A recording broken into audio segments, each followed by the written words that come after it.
I'm going to have to bet on heart rate versus pace. Heart rate is always the physiological limiter that we can lean on. The Triathlon Show 210.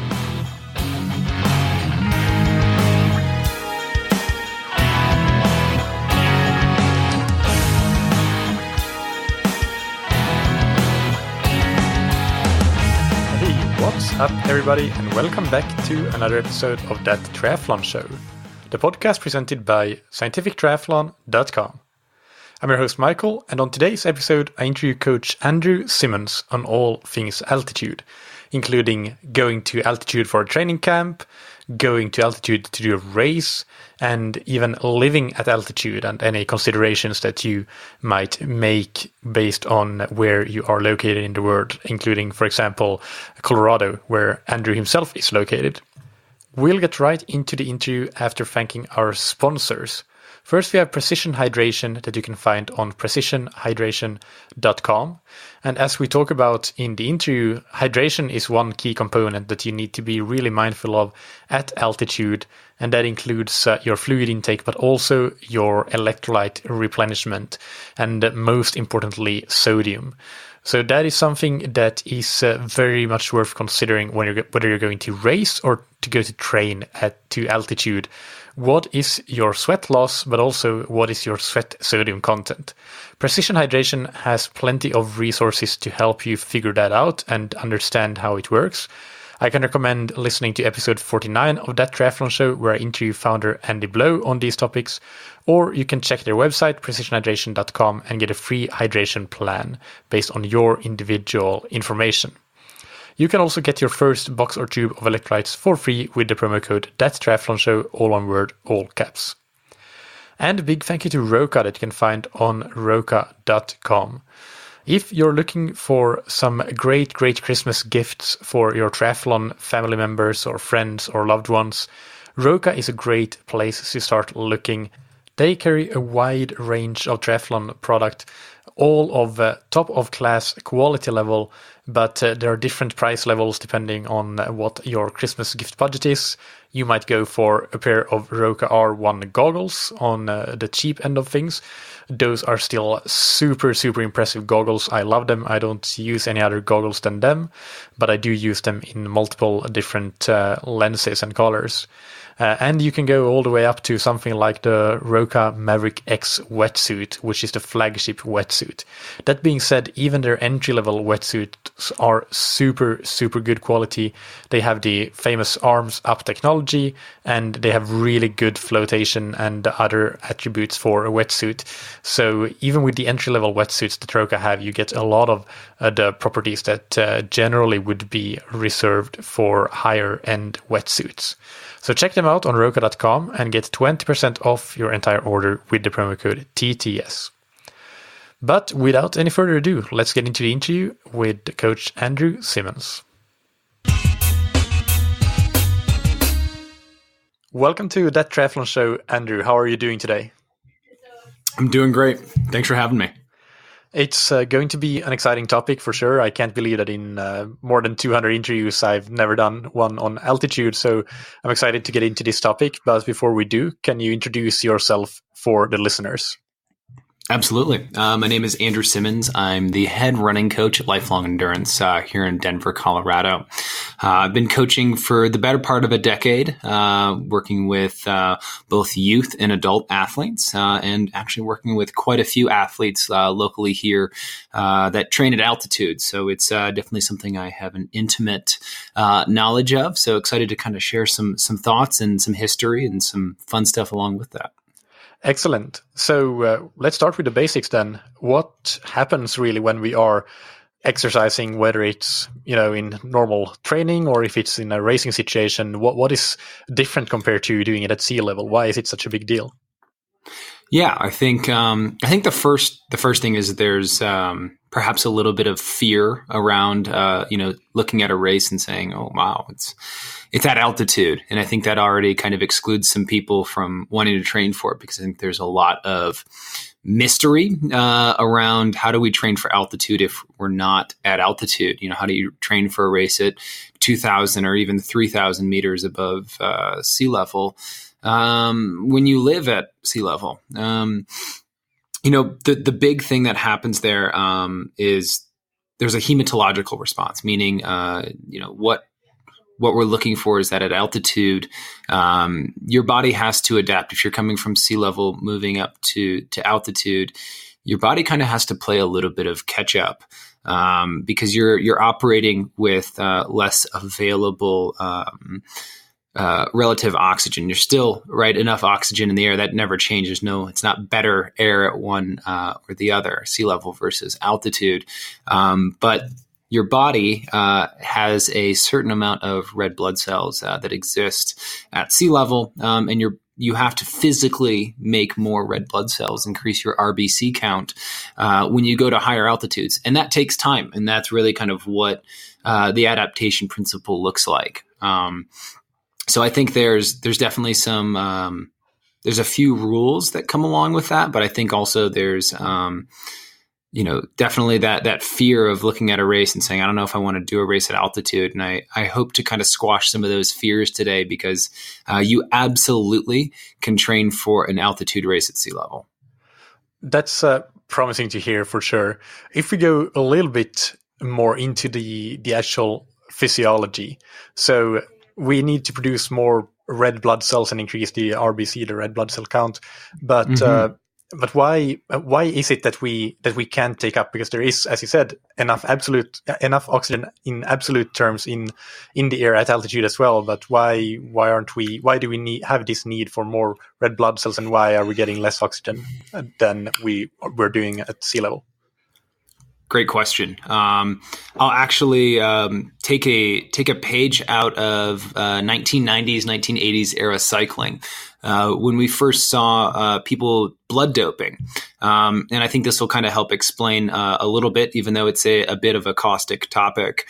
What a lot of athletes used to do, blood doping wise, was they would actually take their blood after an altitude training stint, because when you go to altitude and you've adapted, you increase your red blood cell count, because it's actually your red blood cells are the ones that are taking in oxygen and helping you process that. So when you don't, when you go to altitude, you have to absorb more oxygen because there's less of it physically in the atmosphere, and so you create more red blood cells to make up for the lack of relative oxygen O2 that's in the environment there. So when you've created more and then you move back down to sea level, you lose that. Your body basically kind of reabsorbs. It always wants to maintain a certain balance. It wants to find its homeostasis. So when you move to altitude, you create more red blood cells so that you can operate physiologically, perform better. And then when you move down to sea level, you're able to utilize that increased red blood cell for a certain amount of time. So there's a relative period of time where doing an altitude training stint, and then you leave and go back down, you're still carrying those red blood cells with you. They don't vanish overnight. There's a period of time.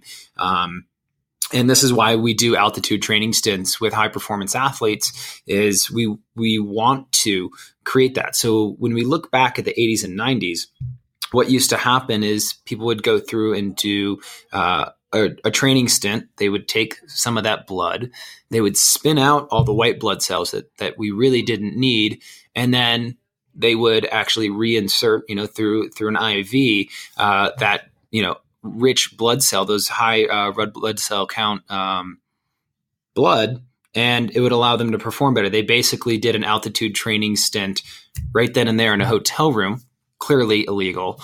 And nor do I endorse doing that, just explaining how it works. And the reason it was very hard to catch historically is because your body goes back to a homeostasis. It's relatively quick. But if you did it 2 weeks out or 3 weeks out and you did some testing, you wouldn't see it. You would just see that maybe red blood cells were a little bit high, but that's pretty normal with a long endurance event like the Tour de France, things like that. So that's kind of where we've seen that, both from a doing it for a physiological advantage, and then there's also doing it illegally and doing it almost too much. So yeah. Yeah. So let's dig into that and the legal side of things with having a training camp or spending some time at altitude to get that red blood cell count up, and then going to race with that increased red blood cell count. Can you talk about things like how long do we need to stay at altitude to adapt, and any other aspects that really comes into planning an ideal altitude training camp, or just generally staying at altitude to get some of these advantages? For sure. So I think one of the biggest things is that if you're looking at, how long should I spend at altitude to before I go to a race versus a training camp, the longer the better. There's a rule I like to use with my athletes for a hematological adaptation, meaning getting your red blood cells to a point where you can perform at altitude nearly as well as you did at sea level. And the reason I say nearly as well is at some point, you stop being able to adapt as easily, right? You get much beyond 3,000 meters, and yes, you can adapt to that level, but you won't. It's still going to be very difficult. You're still working with the limiter, which is the amount of oxygen available in the environment. So normally what I say is that the length of full hematological adaptation can really be approximated by multiplying the altitude in kilometers by 11.4 days is kind of what we've found in a number of studies. So for instance, if you're going to be at 4,000 meters, a 13,000 foot race, let's say you're going to go to Pikes Peak, which is in our backyard here in Colorado Springs, you would need 44 days to see a full hematological response. That's a really long training camp, but realistic for an athlete if you're looking at the Olympics or you're looking at an extremely high level event, to go for that 13,000 foot race or even just 3,000 meters, maybe 9,000 feet, you start to see that you need about a month to get a full hematological adaptation. Now, is that real? So this is the scenario where you're racing at altitude. Yeah. But what if you're racing in Tokyo, in the Olympics in Tokyo, and you want to spend time at altitude leading up to that? What then? If we for right now we forget about racing at altitude, sure, and we're talking about racing at sea level, and we're planning a training camp with that in mind. What's the duration? How do we think about duration in that context? Yeah, I think, anytime that you spend at altitude, you're already going to, within 24 hours of arriving, to altitude, you're going to start seeing some physiological changes. Granted, fully admit I'm not a physiologist. I'm an endurance coach, so I look at the world from the endurance coaching world. First and foremost is within 24 hours, your body is going to start to kind of kick in the fact that it needs to start building red blood cells. So, whether you're at altitude for a day, are you going to see a physiological response and go race the next day down at sea level? It's not quite that simple. I'd say at least a week. If you had a solid training camp for a week at altitude, you'll see some benefits. The longer, the better. So I really think that altitude needs to be defined. And normally we say at least 1,500 meters is considered altitude training camp. So 4,500 feet and above is where your body's going to really start to kind of kick in that increased red blood cell production. The higher you go, the more your body has to produce and kind of go into overdrive. But with that, you also have to know that there's an increased caloric demand, especially, increased carbohydrate intake is necessary. Plus, there's a huge need for hydration.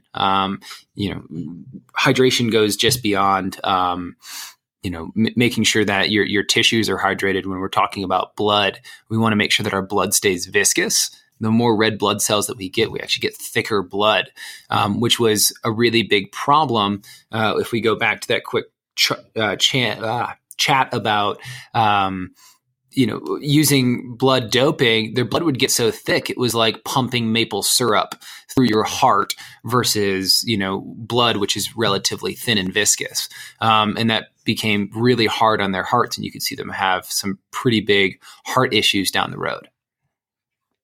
Yeah. So in terms of the altitude, the specifics, 1,500 meters being sort of the minimum, is there an established sweet spot for what is the ideal sort of altitude you want to be at if you want to get the best of all worlds, so to say? I really, really like altitudes. About 2,000 meters, 6,000 feet above sea level. Our neighbor to the north, Boulder, which is kind of the triathlon training mecca, and for good reason. Not only does it have great access to training grounds, it's at the perfect altitude, and it actually allows athletes to live in the hills.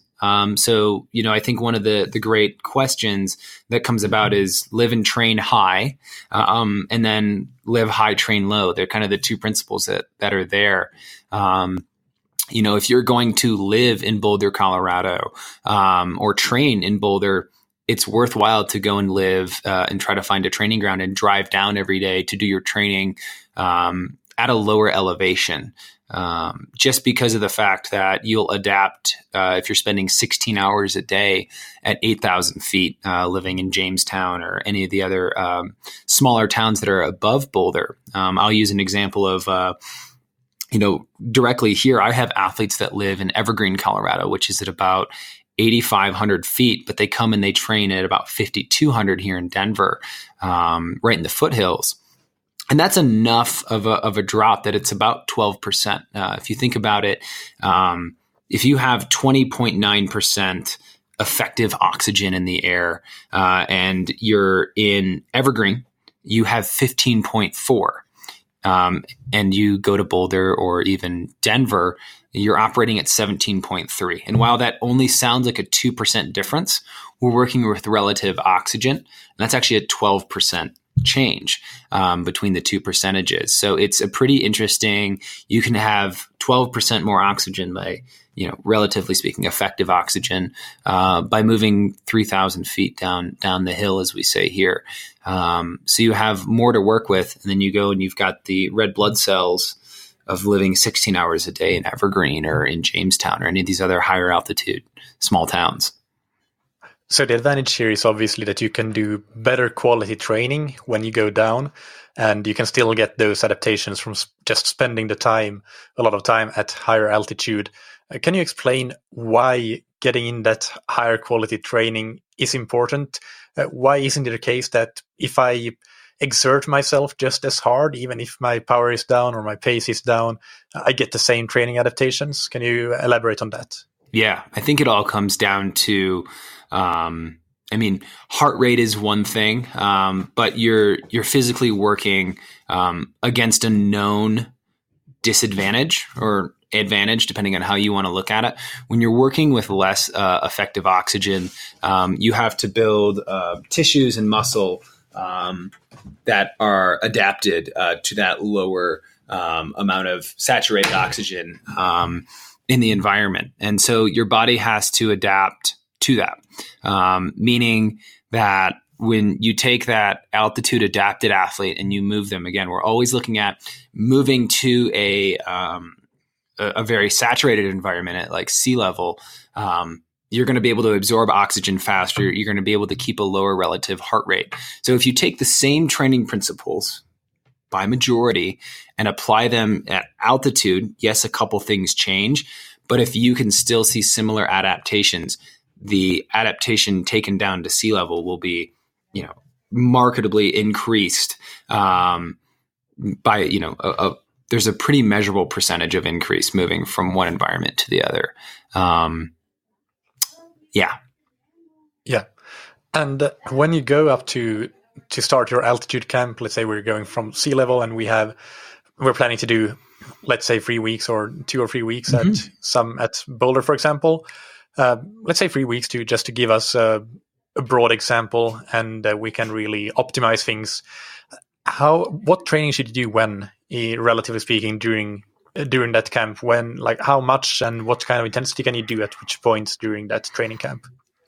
Great question. I think base training is actually really, really big because one of the things that we lose by coming up to altitude, especially if you're not living here, is recovery. You're not able to recover quite as well because so much of what recovery looks like deals with our ability to repair our muscles. And we do that with our blood. And so when our body is building more red blood cells, and we're also training very hard, we've got two things that aren't working towards our recovery success. Not to mention that when we move to altitude, it's known that sleep becomes a little bit more difficult until we've had a chance to get our body's rhythm back in order, especially if we're also coming from a different time zone. So there's a lot of things that don't work in your advantage in that first week. And so I think the first week of 3 is probably best spent adapting to how altitude feels and how your body responds to altitude. Not everybody responds to altitude well. Some people can't handle a 2,000 meter increase, and they have to take a lot of time, and they can't train as well that first week. You don't know that until you get there, of course. But then those next 2 weeks, you can start to increase the intensity. I think that one of the big shocks that people find here is that whether I'm training a marathoner or a triathlete, we can't do as much density at race pace. Meaning if you were doing 3 by 20 minutes on the bike at altitude or at sea level, and you take that same workout, both power numbers or heart rate, you're not going to be able to hold that 3 by 20 minutes at altitude, especially if it's a 2,000 meter increase. It's you're going to look at, can I maintain that heart rate and put the power numbers out? Or if I'm going to try to maintain my power, it may look like something like 4 by 15 minutes, 6 by 10 minutes with increased recovery. Your body really takes a hit coming up here. You can still get density, but you can't, you have to change the frequency. So you can still get your 60 minutes at race pace in. It's just you need more recovery within that because you are still adapting, right? You would just start to get your full hematological benefit or adaptation at the end of that training camp. So again, mixing hard training camp along with moving to altitude, it's a tricky thing. And I think that the best thing you can do is go in with a plan. I mean, I will always say that, working with a coach or having a coached plan to do while you're either on a solo camp or part of a broader camp, make sure it's to your specific needs as an athlete. I think we can get stuck in, doing someone else's workout and then we're really either, overworked and then we're not recovering. And it can make it really tough. Yeah, no, that makes a lot of sense. And a follow-up on that regarding the frequency of quality workouts. Let's say you're a runner and you're used to doing 2 or maybe even 3 hard runs per week. Can you still maintain that once you get into the second and third week of altitude training? Or should you drop down to 1/2, so reduce the number of quality workouts you do at altitude, given the increased recovery needs? I would definitely advise athletes to probably drop down, even if they're in a training camp, just from the standpoint that you're working to adapt and your ability to recover is diminished. You can really overreach. And yes, spending 3 weeks at altitude, you will get a certain amount of adaptation.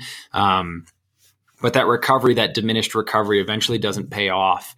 And I always coach with a quality mentality versus a quantity. So even if I'm only getting 2 quality sessions in a week, but I'm able to get out every single day, that's the quantity that I would advise athletes to reach for, is that while you're at training camp, be doing something every day, even if it's base work, and know that those workouts are going to be hard.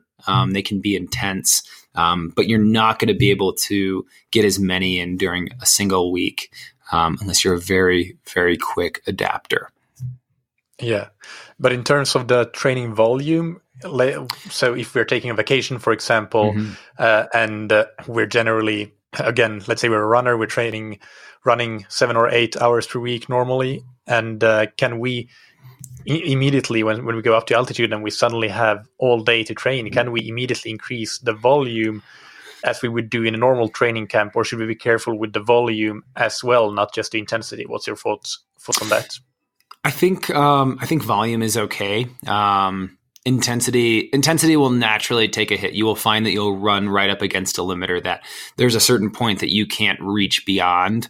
And always going out and trying to reach, you'll exhaust yourself before you'll get the biggest benefits. So I would definitely encourage that athletes that are there, if you have all the time, make that time base work.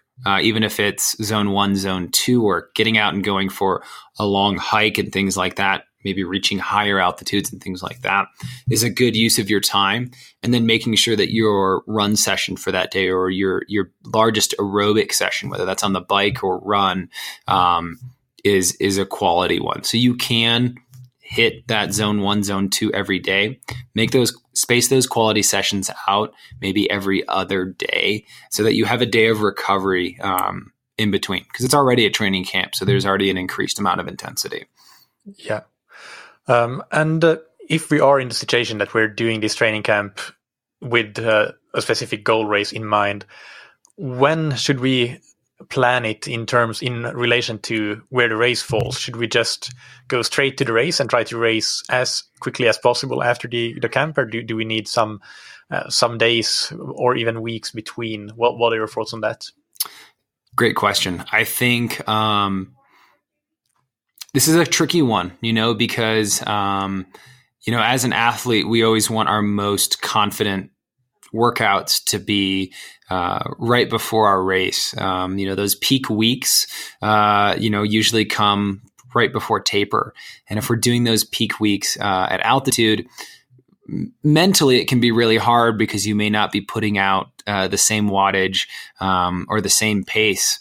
And then you have to really trust your fitness and know that there's increased fitness before you head into a race. So the number is usually 4 to 8 days after a training camp, more if it's an intense training stint, less if you're just spending time at altitude and you've done the majority of your training and you're spending a week to 10 days at altitude before you go down and getting just enough of a bump in red blood cells. You'd push that closer to 4 days.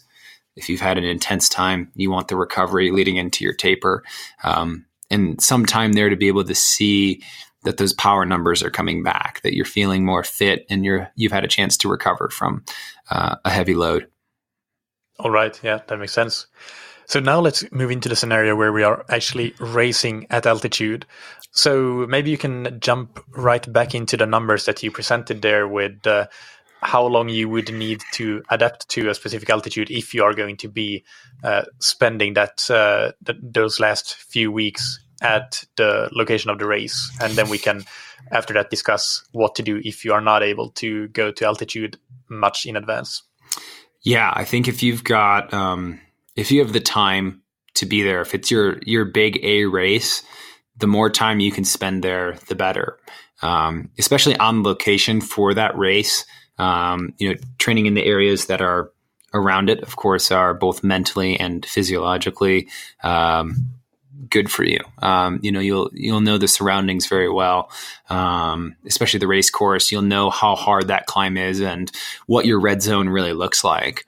I think when it comes to racing, the biggest thing is knowing relatively, quote unquote, your relative disadvantage, setting a marker for what your red zone is or where your limiter is. If you're normally at a threshold of 160 beats per minute, or your threshold is 220 watts on the bike, and you're going to a certain altitude, work with your coach, or even using something like Best Bike Split or any of those other softwares out there to see what that course looks like and the demands of that course, and seeing there's probably going to be a 10 to 15% loss.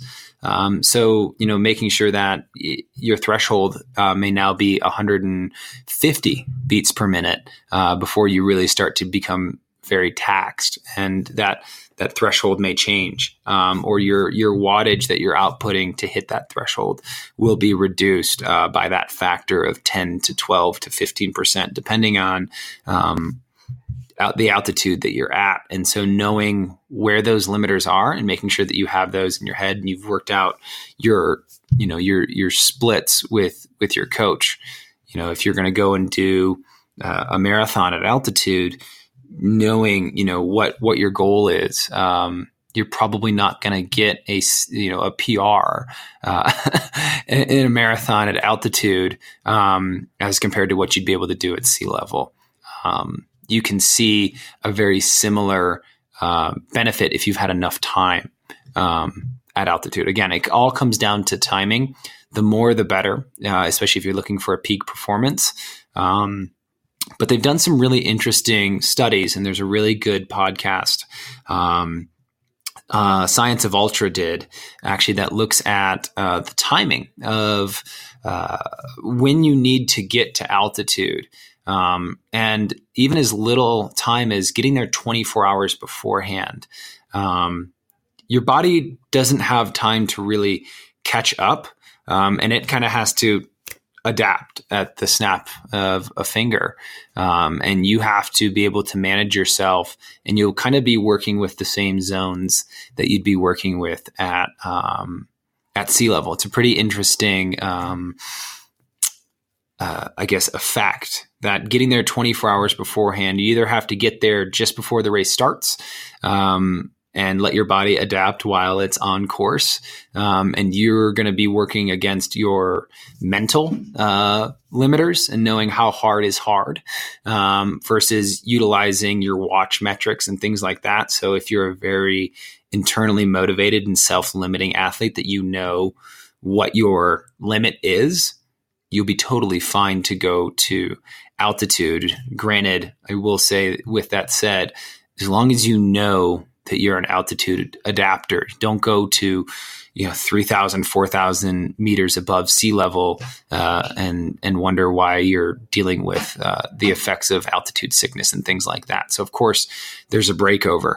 Going too high, if you come in the night before the Leadville 100, you're going to feel it. It's definitely not going to not be great, but if you can get there a week before and do some workouts and things, there's the mental benefit. But we're going to need at least 2 to 3 weeks to get there again for a peak performance, if not longer.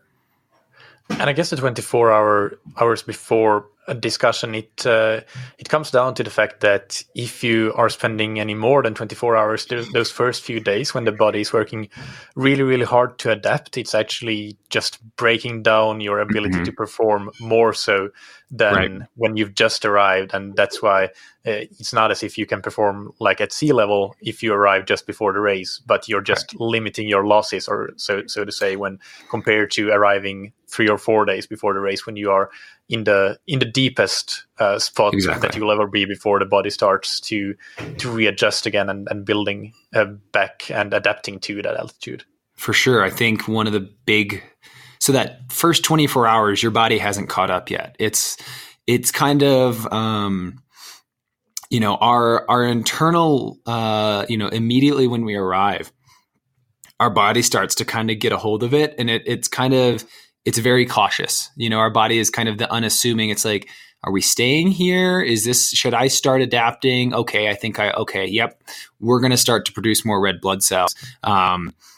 And that effect, that first 24 hours. So you look at someone that's going to arrive before a 100-mile race. That's a 24-hour race. They're going to be feeling it at the end of that race pretty heavily. The body is really going to be taking a lot of damage, both from the distance and also the time it's spent at altitude. I think if I was to tell anybody, what would you change in terms of going to a race? What else needs to change besides your race plan, your calories? Holy smokes. You have to eat a lot more, and you have to hydrate significantly more. One, most of the time when you go to an altitude environment, you're going to a lower relative humidity environment. So if you're coming from a highly saturated, highly humid environment, if we said Florida, which is about as sea level as it gets here in the United States, to Colorado at 3,000 meters, one, there's just more air in the air in Florida. There's more air there, if you will. But it's also very humid. And your sweat will stay on you. You'll soak a t-shirt in the first 3 miles of a run. You come to altitude, and that high, you're losing it to the atmosphere much more quickly. It's not staying on you, and so you don't even realize sometimes that you're becoming dehydrated, which is really dangerous. Couple that with increased red blood cell counts. Dehydration is one of the biggest problems that we see and one of the biggest race limiters that we see with athletes out here. So if you're a heavy sweater and you coming to altitude, you have to be super, super understanding of what your body needs in terms of hydration, because you really don't want to get dehydrated at altitude. It is not a pretty thing. It really starts to shut down a lot of the performance side of your body physiologically. The calorie thing is just because your body is it has to work harder at altitude because of lower relative oxygen, but also if we're in that building red blood cells part of the adaptation cycle, your body just needs more fuel to do that work. It's operating on overtime, so you got to feed it overtime. So those are the first two things I really try to tell athletes when they come here: is eat more and drink more than you're used to. And do you need to adjust your calorie intake during a race if you're doing, or is it more so if you're coming out to a training camp because you have the general adaptation going on 24/7? But is there a difference when you're actually performing in a race compared to at sea level? Yeah, I think so. And I think, and again, this is, merely just working with athletes here locally, is that if I have an athlete that's on a low carb, high fat diet, it can become a little tricky because carbohydrates become a bigger part of the picture when we move to altitude, just because it is it's just a required fuel source. As you move up in altitude, carbs become something that our bodies begin to crave as we start to build those red blood cells. They're a building block of that. And so it can throw off fueling plans a little bit here. So I would definitely make sure that if you're going to altitude, that you have a fueling plan that allows for 10 to 12% more carbohydrates than you've worked with in the past, which doesn't sound like a lot until you look at Ironman, you look at marathons, you look at ultra marathons, and it becomes a significant increase in calories per hour. You're moving from a place of relative comfort at sea level to now you're starting to kind of push some limits here. So the hydration and nutrition strategies are definitely unique at altitude. Yeah, it's not just having to plan for that, but actually having to train for it as well to be sure that you can handle it. Exactly. So that's an added challenge. In terms of, you already mentioned quite a bit about pacing when you're racing at altitude. So, but can you go into that? Like, if you are making a race plan for an athlete that's coming from sea level and normally races at sea level, and they're coming to do a race in Colorado, for example, do you recommend that they would use on the run, for example? Would you recommend going by heart rate or pace? Let's say that it's a road race, a marathon or something. Sure. Or what is the strategy that you would tell them to follow, and how much would you tell them to adjust their typical output? Excellent. I think when it comes to strictly running, so just one sport, I'm going to have to bet on heart rate versus pace. Heart rate is always the physiological limiter that we can lean on. When you go to pace, it can be really deflating to look at your altitude pace versus your sea level pace. And I think there's a certain mental part of that when you see that your pace, you're not hitting your pace, or you're having to push really hard to hit your pace. It really kind of has a trickle down effect versus saying, okay, I'm going to hit, 160 beats per minute and I'm going to stay there. regardless of what my pace is, because that's my limit. That is going to be our biggest limiter. That's going to tell us right away. Because one of the big things that we see as soon as you come to altitude is your resting heart rate's going to go up, right? Because your body's starting to work into overtime. So heart rate is the best telltale sign for us to use for the marathon. So I would say, start off your race at this heart rate and then increase to this in the latter half. And I think this also takes a turn into training. If I'm working with an altitude athlete here, I am going to say to them, instead of having 3 minutes of rest after a rep, I'm going to tell them to hit a heart rate marker. And that may take 2.5 minutes if they're very well adapted, or it could take 3.5 to 4 minutes, depending on the intensity of the interval, until their heart rate gets down.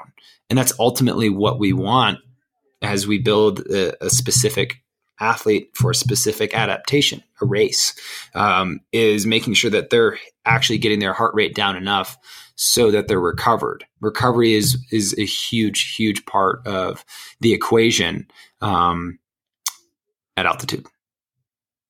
Yeah, that's a really good point and a really interesting point. And perhaps you might even have the athlete do something like walk in their recoveries rather than jog they might normally do, just to increase the rate that their heart rate drops. I'm not sure. Would you do something like that? Yeah, I think that takes that's a whole ball of wax around. If you're trying to get them to recover in 3 minutes and you want to stay to those training demands that you've written, that 3 minutes may need to be a walk versus a jog, like you said. And even then they may still not hit that heart rate. So it's really, as a coach, and speaking to all the coaches that are listening out there, know the adaptation that you are trying to get from your athlete, know your why and where. Working with athletes all over the world, whether they're at altitude or they're at sea level, when I sit down and write workouts, I have to physically put myself where is that athlete. If they're at altitude, I'm going to coach and write a workout differently. Like I have to write that workout, to hit a certain heart rate marker at altitude, whereas they may hit that really quickly at sea level. And it's more about that 3 minutes is what I've written in there for a specific reason. And so it's making sure that I know what I want out of that athlete and making sure it's different. I can't give the same workout at sea level that I can at altitude and expect the same results. It's not going to, it's different. 5 by 3 minutes at 0 elevation versus 3,000 meters is going to give me something completely different. It may push them even to a different heart rate zone than it would. So that 5 by 3 minutes needs to have a secondary clause to it when you're writing for altitude. And even at sea level, you should be doing that as a coach, is that 5 by 3 minutes, if it's at a certain power, is that power the same number at altitude? No. Heart rate, yeah, we could do that and say that heart rate, that's the only time you're really going to see the same physiological benefit. 140 beats per minute is 140 beats per minute. Yeah. So going back to the racing scenario, then, if you mentioned that for runners you would go by heart rate.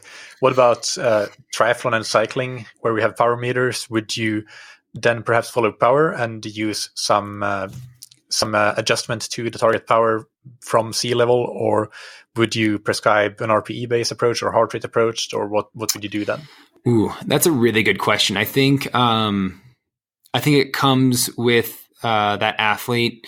If they've spent time at altitude before, if we're taking the approach that you're, assembling your bike in Boulder the day before Boulder Ironman, and you've never done a stint at altitude, I'm going to tell you to go by your heart rate numbers. If you know what your relative percentage of loss moving from one altitude to another is, then you can start to say, okay, if my normal power for 112 miles is 250 watts, but at altitude it's 220, do that.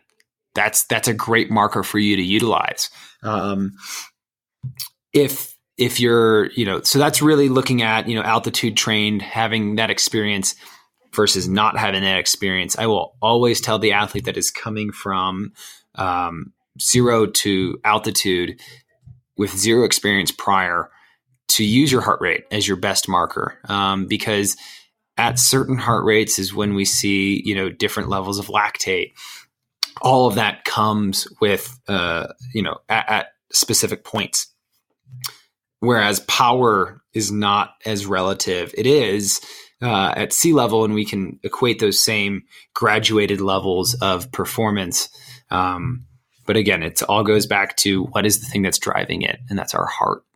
Yeah, I think that's very sensible advice also from the perspective that even though we have these power adjustment tables and or even pace tables as well, it's just we have some equations based on scientific studies. What we have to remember is that those are based on averages of a sample that typically is relatively small, and the variance within that sample, it can be fairly large. So if you fall on either one of those ends, you're either going to perhaps burn way too many matches way too soon, or you're going to just completely underpace your race potentially. So heart rate seems like a much safer bet than to rely on you being right at the middle of the bell curve in terms of how you adjust to altitude power wise.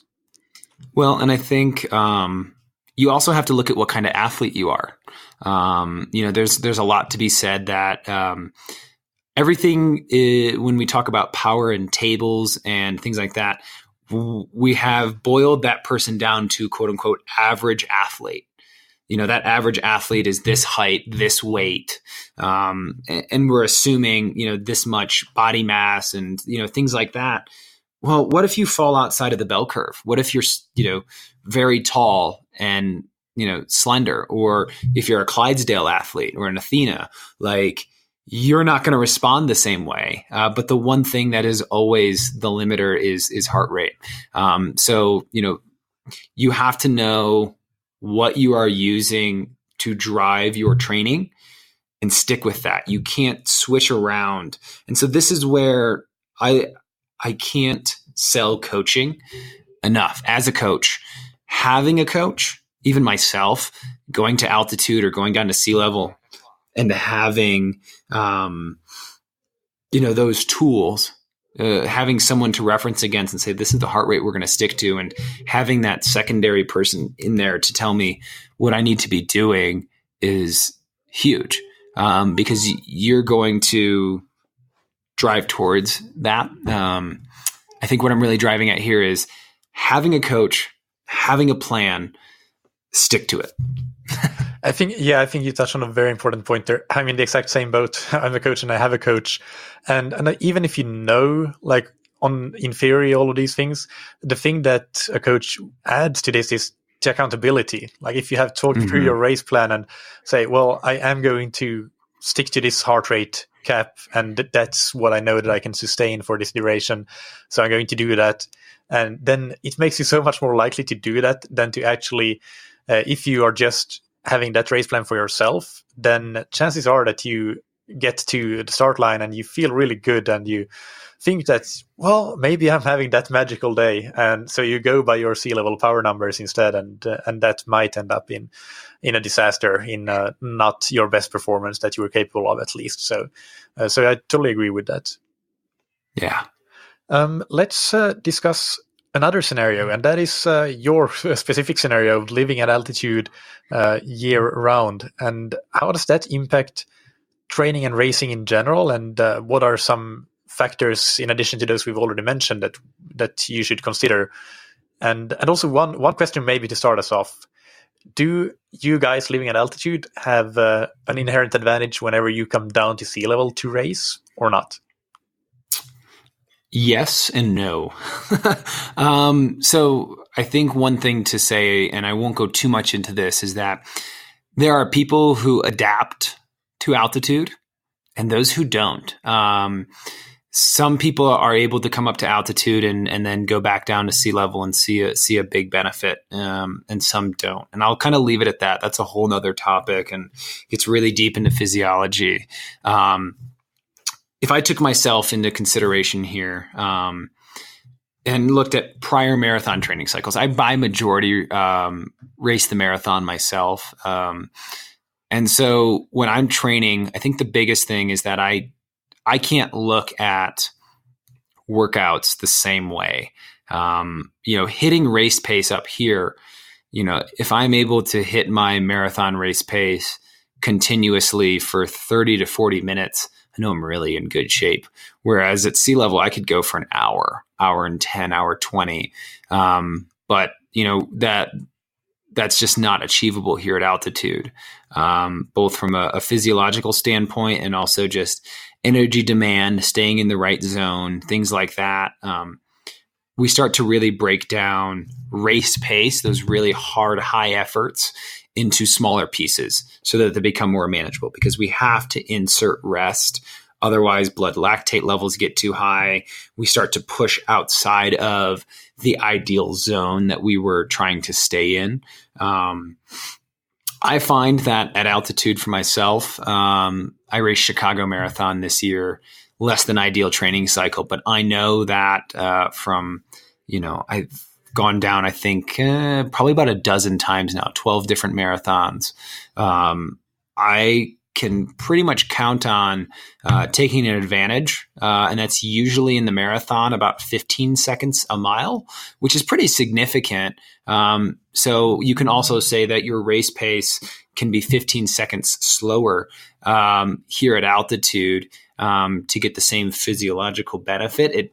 There is some ways not that much of a sliding scale. Again, at some point, you look at training at 2,000 meters versus 3,000 meters. There's no way you're going to be able to hit the same paces and durations at 3,000 meters that you could at 2,000 versus 1,000 and on down. So the higher you go, it's not linear. It is much more exponential. You start to get much beyond 3,000 meters.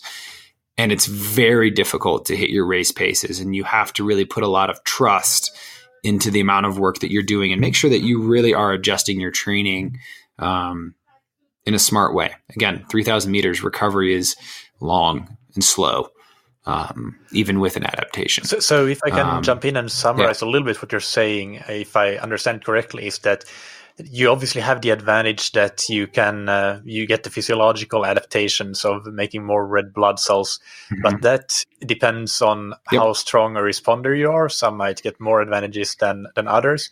But then the disadvantage is that your training needs to be adjusted. You possibly can't do quite the same amount of work. If we look at, for example, the total power numbers or power times duration type of work that you do in a workout. So you need to. So basically it becomes a trade-off, like is the slightly less lower training load that you can impose on your body, is that compensated by the physiological adaptations of living at altitude? And that can depend on whether you're a responder or not. Is that sort of a good summary of what you're saying?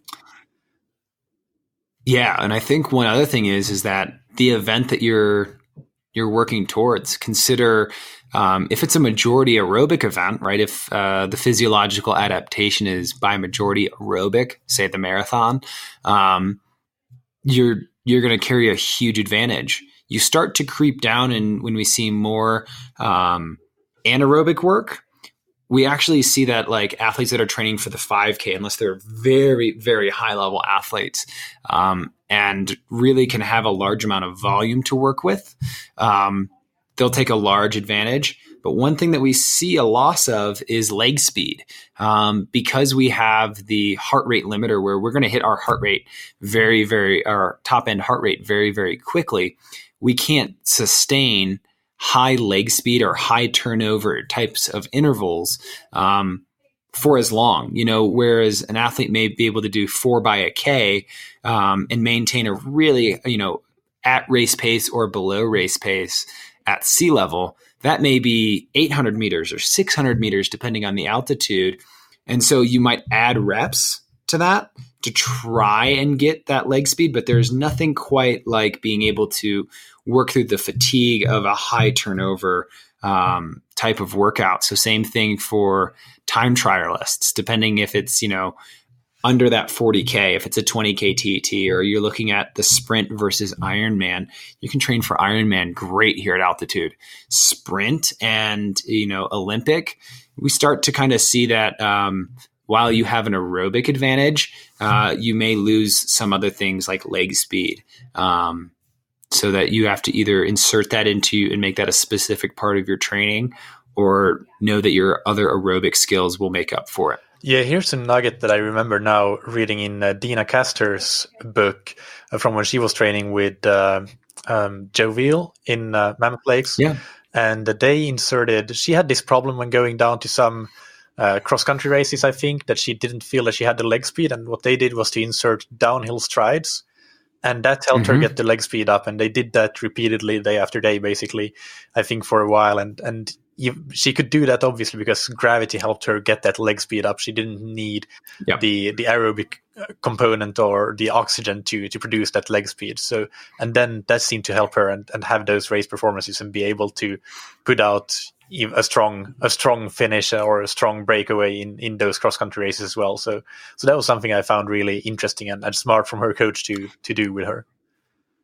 Yeah, I think that Joe Vigil is one of the greats for looking at and finding the opportunity that exists. I will say that before all my altitude athletes that are out here start and say, "Oh, I'm going to start run downhill a lot more," ease into it. It's the muscular demand that's required is something you have to build up to do a lot of downhill, high turnover, high pace running.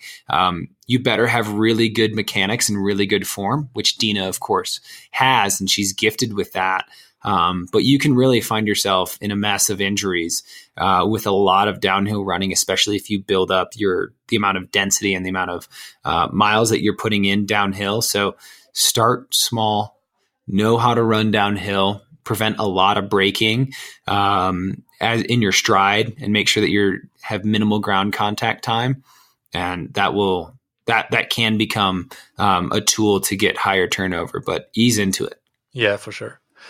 So with the discussion that we've had, would there be a case for people living at altitude to, at some point in their training cycle, insert a camp at sea level to work on? And that might depend on their race, like if they have a race with an anaerobic component as well, or because I know, for example, Tim O'Donnell, even though his focus is firmly the Ironman distance, but he chose to go down from Boulder to California, I believe, before last year's Ironman World Championships, and maybe because he didn't feel that he was a strong responder to altitude, but he spent a long time at sea level rather than his normal altitude at Boulder. So what's your take on that?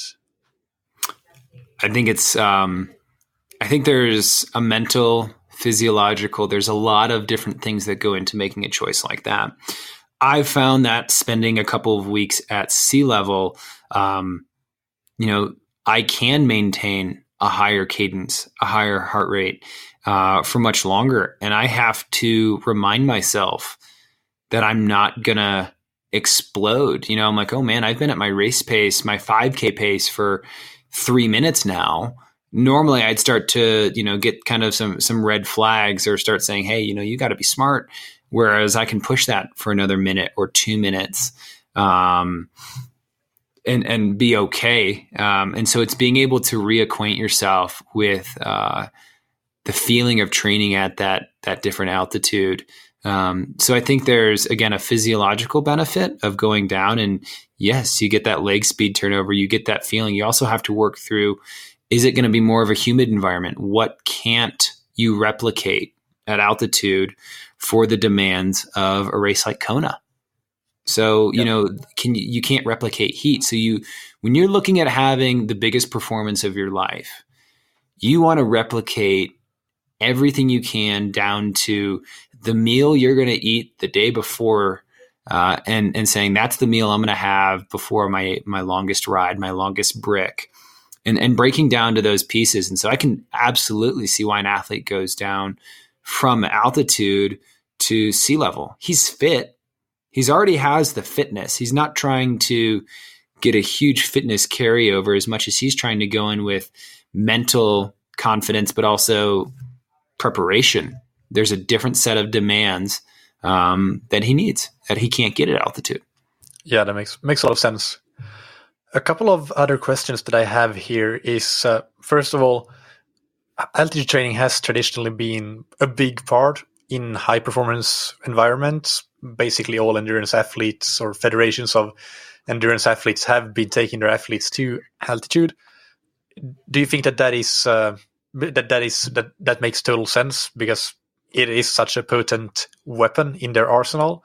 And how much are you missing out on as an elite athlete or high performing athlete if you don't go to altitude? It's a great question. We're starting to actually see a number of NCAA collegiate programs make an altitude camp a bigger part of their budget and a bigger part of the landscape of their training. Now, that said, is it set and setting, having, a little bit more remoteness, building that team aspect, or are they actually carrying an advantage? Because as we know, we only carry that altitude advantage, for 4 to 8 days after. You don't see a lot of NCAA programs or collegiate programs, doing an altitude camp in the middle of the season to prepare for, Pac-12s or things like that. You see them doing it in the summer. And it's mostly to get higher density, a bigger workload, like what a normal training camp is. They've done some studies. You can carry that advantage for up to 2 weeks, but it really starts to diminish after those 8 days. So I think to answer that question, are you at a disadvantage if you don't? Yes and no. I think it really depends on the landscape of what you're racing in. If you're going to race at altitude and you're not racing or training at altitude, yeah, you're going to carry a noticeable disadvantage.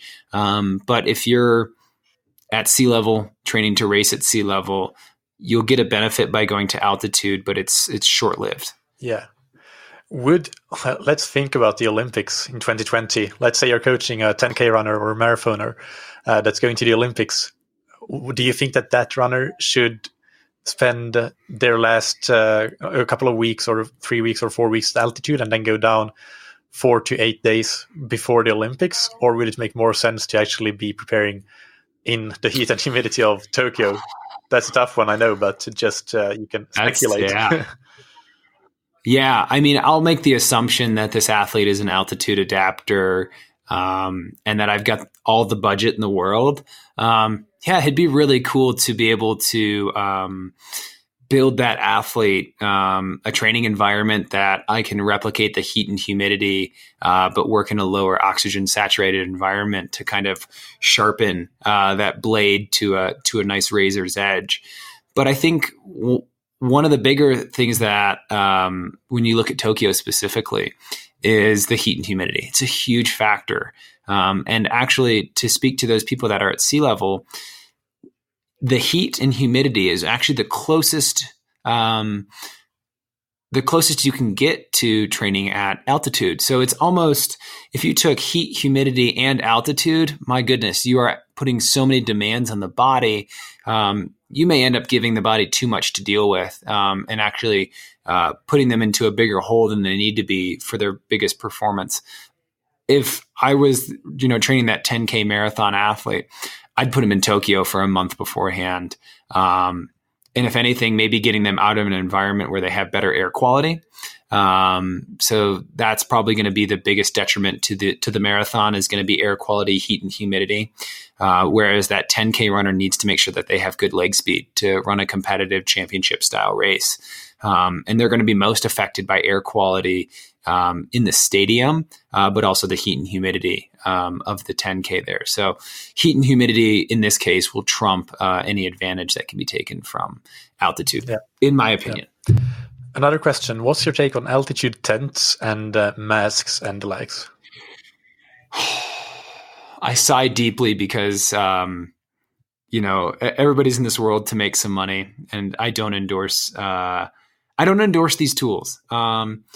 Altitude masks, they're not really, it feels like altitude. It's the closest thing that will feel like it mentally. So if you're trying to train yourself to mentally what it's going to feel like, I guess, then there's a benefit to the altitude mask. But all altitude masks really do is restrict your breathing and your airflow. They're not actually creating an adaptation, a physiological adaptation to operate with less oxygen. You just are breathing in less air that's still at the same saturation level. You're not changing the saturation. You get a really strong... I know there actually are masks that have the same partial oxygen pressure as the air at altitude, okay. So you can adjust that. The question then is, like, how does that compare? Like, do you wear that mask like 24 hours per day, right? Because that's what you really need to do to replicate staying at altitude, right? I mean, you got to wear this huge thing around, and everybody's going to look at you really funny. Yeah. Well, and it's the same idea with tents, right? You would literally have to be in your bed 18 plus hours. You'd have to spend at least 50% or more of your time inside that lower oxygen saturated environment. You could make your whole house at that lower level, but there's a lot of time, energy, and investment to do that. It just doesn't, I'm not here to spend anybody else's money. I wouldn't spend my money on that. I'd work on building a better engine, do your workouts. Yeah, no, I'm not an expert, but I would agree with you for sure. And even if you theoretically you could spend 15, 16 hours per day in that altitude tent and maybe that sounds like a miserable existence. And I think that the mental drawbacks of that would far, far, far outweigh the physiological benefits. Yeah. Well, and some people ask me, let's put an altitude tent here in Denver, and then you can sleep at 14,000 feet or 15 or 16,000 feet. And it's just like, your body's not going to adapt that quickly. It's not like a week of sleeping at 15,000 feet is going to do any good. If anything, you're going to get really low quality sleep. You're putting yourself in a really tough environment. Plus, if anyone's ever used these tents, they're noisy, they're confining, they're not a fun place to be. You're living in a bubble. Not fun. Yeah. Final question before the rapid fire questions. If people are interested in going to altitude to train, what, in your experience and knowledge, are some good options for locations? Well, Boulder is wonderful. If you're looking at it, where should you go stateside? It's really hard to beat the accommodations of Boulder. There's definitely a break over there. It can be expensive, especially if you're looking at being here for a significant amount of time. But don't just look at Boulder as options. There's Alamosa, which is actually south of us, which has a great high altitude environment, a lot of dirt roads. Athletes like Camille Herron, they're in Alamosa. She's a 100-mile world record. She just reset her world record at World Champs this year. And you'll watch her on social media. She's in Alamosa doing a training stint just before she went to World Champs. So yes, it's a real thing. Mammoth Lakes, any of the big training grounds, Flagstaff, anywhere that you can get above 2,000 meters and still have, relative access to bike shops and good restaurants and things like that. You're going to be able to get good quality food, find that good balance of, cheap housing with great access. That's always huge. And depending on what you're trying to specifically do, there's some great stuff in, North Carolina. They've got some amazing climbing routes out there. The Pacific Northwest even has some great high altitude options. You start to look internationally, France, Switzerland, all of those. The Alps hold a lot of great training, but a lot can be found even in Italy and around. So I think it's really about knowing what you want out of that training ground, especially if you're trying to replicate a race in the near term. Yeah, for Europe, some of the most common options, and for good reason, are St. Moritz, Livigno, Sierra Nevada, and Font-Romeu are 4 that come to mind immediately on Europe, on the European continent. So just so the listeners have some options here as well. But I think that's it for altitude. So let's move into the rapid fire questions and take 15 seconds or less to answer these, starting with, what's your favorite book, blog, or resource related to endurance sports? Wow, that's a great question. I think right now I am reading Good to Go. If it wasn't really obvious, I'm really interested in recovery right now and trying to learn a lot more about that. So really loving that book. Otherwise, in terms of resources, I'm a big reader. I try to seek out really obscure books to try and learn about. So I just am finishing up Joe Vigil's book as well. What's your favorite piece of gear or equipment? Gear or equipment. I actually am really loving nothing but a great pair of shoes right now. I just got a new pair of Nike Pegasus trail shoes, and I wear the Nike Pegasus for my regular runs. So it's like I don't have to change shoes. It's really wonderful. Yeah, I also switched to the Pegasus for my normal training shoes, and I really like them as well. And what's a personal habit that's helped you achieve success? Seeking out criticism from the right people. I was talking with a group this morning, and an author, Brene Brown, talked about fitting the people that criticism matters on a postage stamp. So those 5 or 6 people, putting them on a postage stamp, and those are the people that their opinions really, really matter. The rest are really noise. And being able to look at that and say that I want to listen to those people, and I achieve success by being willing to take criticism as well as listening to what other people have to say. Yeah, that's a really good one. All right. So if the listeners want to follow you and find out more about you and your coaching, where should they go? And if you have anything that you want to plug, please feel free to do so. Awesome. Well, you can find me on Instagram at coach_Simmons runs. And then our business is Lifelong Endurance. And actually, one of the things that we're going to be releasing in early December is actually our curated coaching program. It's actually a subscription-based program where athletes can go and get a program that's built around their zones. It's a personalized training program, whether you're just looking to maintain or even build mileage in your off season, or you're moving towards a specific event or series of events. We're really creating a program that offers both community and access to a coach without the one-to-one coaching price. So more to come on that. If you keep your eyes to our Instagram, you'll learn a lot more about that as we're releasing that. Yeah, and we'll link to everything in the show notes. Thank you, Andrew, for coming on. It was really great to talk to you and get your take and practical applications for training, racing, and living at altitude. Awesome. Thank you so much for having me. I hope that you enjoyed that episode. As usual, you can find the show notes on thattriathlonshow.com.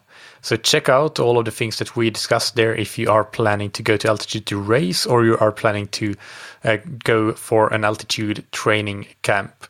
I really hope that you will find this a useful resource if you fall in any one of those categories. In the next episode, next Monday, in the next interview, I should say, I interview Coach Adam Pulford of Carmichael Training System. And that's an episode I'm really, really excited about. We talk about a lot of general endurance training and planning your training and racing year. So everybody should listen to that, even though we take a slightly cycling focused perspective there, but and that's actually what I meant to do when I started into Adam. But then it turns out that the discussion became pretty much something that more about the general philosophy of Adam's training, which is a really interesting one. I really loved hearing his thoughts on that, so I'm excited about that. As you can hear, go and check it out when it's out next Monday. Stay subscribed to the show and you won't miss it, of course. And you won't miss the Q&As coming out on Thursdays in the meantime either. Also, if you have a moment to rate and review the podcast, if you've been listening for some time and you find value in it, a rating and review on iTunes, Apple Podcasts, or wherever you can rate and review is a great way to show your appreciation, and it really makes a massive difference. Every single review does, because it's not easy to get podcast reviews. Only a very small percentile of listeners are actually going to go to that length. So I really hope that you can do that, because it does make a difference in getting the podcast discovered by other people, which at the end of the day is what keeps the podcast sustainable and something that I can keep doing at the same rate that I'm doing now with 2 episodes per week. And one thing that obviously helps with that as well, and is crucial, essential for the podcast, is our sponsors. So big thank you to them. Precision Hydration can be found on precisionhydration.com. Go and take their free online sweat test to get an individualized hydration plan for your next race, and get your first box or tube of electrolytes for free with the promo code TTS, all caps. And thank you to Roka, that you can find on roka.com. That's ROKA.com. Check out their wetsuits, tri-suits, swimskins, goggles, and high-performance eyewear, and get 20% off your entire order with the promo code TTS, all caps. Thank you, as always, for listening. Keep training smart and keep loving triathlon.